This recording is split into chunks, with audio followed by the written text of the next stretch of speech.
अभी आप लोग सुन रहे हैं धमाका म्यूजिक का।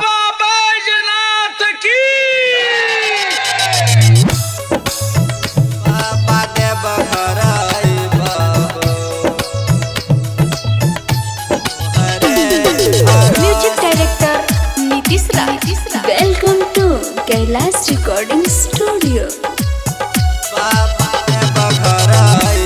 अभी आप लोग सुन रहे हैं धमाका म्यूजिक का।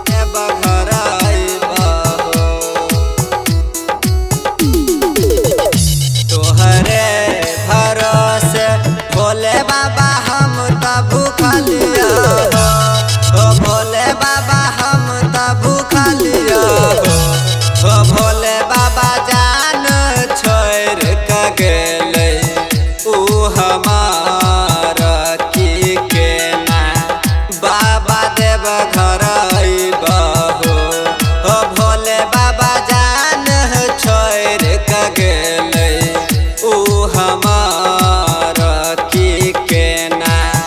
बाबा देव घर अइबा हो। तोहरे भरोसे भोले बाबा हम त भूखलिया हो, भोले बाबा हम त भूखलिया हो, भोले बाबा जान छोड़ के गेले ऊ हमार की के ना बाबा देव घर अइबा हो, भोले बाबा जान छोड़ के गेले ऊ हमार की के ना बाबा देव घर अइबा हो। अभी आप लोग सुन रहे हैं धमाका म्यूजिक का। देव घर अइबा हो, म्यूजिक डायरेक्टर नीतीश राज।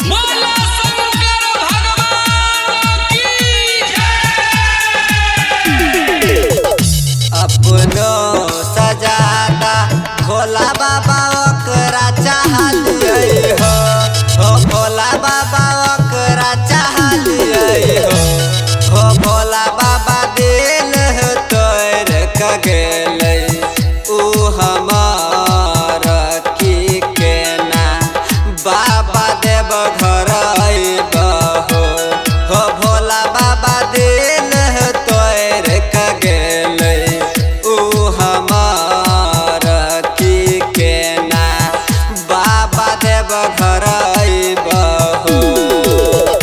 अपनो सजादा भोला बाबा ओकरा चाहलिए हो, भोला बाबा ओकरा चाहलिए हो, भोला बाबा दिल तोड़ के गेले ऊ हमार की के ना बाबा देव घर अइबा हो, भोला बाबा दिल तोड़ के गेले ऊ हमार की के ना बाबा देव घर अइबा हो।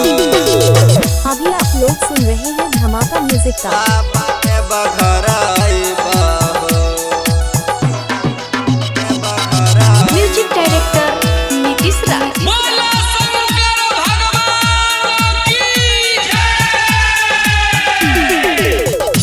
आदित मनीष विजय बाबा तोरा कहे ह के हाथ जोड़े हो, घूरन पप्पू कहे ह